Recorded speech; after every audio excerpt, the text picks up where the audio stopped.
में पानी जी हथरादू खोट समेत वाहन शाखुनि ऐं कैनालनि जी घाटी न थियण ख़िलाफ़ अवामी तहरीक दादू पारां प्रेस क्लब आॾो एहतजाजी मुज़ाहिरे बाद अलामती बुख हड़ताल करे सख़्त नारेबाज़ी कई वई। उन मौक़े ते ज़िले सदर एडवोकेट नजीब मैसर, एडवोकेट अब्दुल ख़ालिक बुग्यो ऐं ॿियनि चयो त समूरी सिंध जियां मेड़ में बि पाणी जी हथरादू खोट पैदा कई वई आहे। आबादगार हारी सख़्त परेशानियुनि खे मुंहुं ॾेई रहिया आहिनि। दादू ज़िले ऐं आसपास में 3 सालनि खां शाखुनि वाहन जी घाटी नाहे थी। उन्हनि मुतालबो कयो त दादू ज़िले जे वाहन ऐं शाखुनि जी घाटी कराए पाणी जी हथरादू खोट बंदि कई वञे।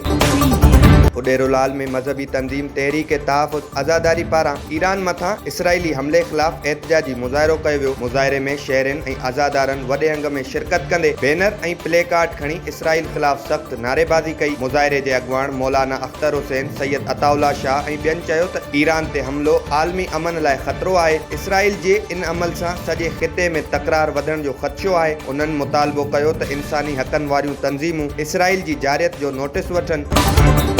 मीरपुर ख़ास में सरेआम मंशियात विकिरो कंदड़ आफ्ताब मलिक ख़िलाफ़ ख़बरूं हलण बाद सहाफ़ियुनि खे मौतमार धमकियूं मिलण लॻियूं। पुलिस ऐं इख़्तियारी अगोड़ निंड सुतल। सिटी प्रेस क्लब जे सदर वारिस ख़ासकेली, जनरल सेक्रेटरी फ़कीर यूसुफ मंगरियो, सहाफ़ी कुर्बान ख़ासकेली समेत सिविल सोसाइटी ऐं ख़ासकेली तंज़ीम जे अॻुवाण शबीर ख़ासकेली जी अॻुवाणी में प्रेस क्लब खां स्टेशन चौक ताईं रैली कढी एहतजाजी मुज़ाहिरो कयो वियो। उन मौक़े ते मुज़ाहिरे जे अॻुवाणनि ख़िताब कंदे चयो त 48 कलाकनि अंदरि इंतिज़ामिया ऐं पुलिस कार्रवाई करे मंशियात विकिरो कंदड़ आफ्ताब मलिक ऐं ॿियनि खे गिरफ़्तार करे ॿी सूरत एहतजाजी दाइरो वसी कयो वेंदो।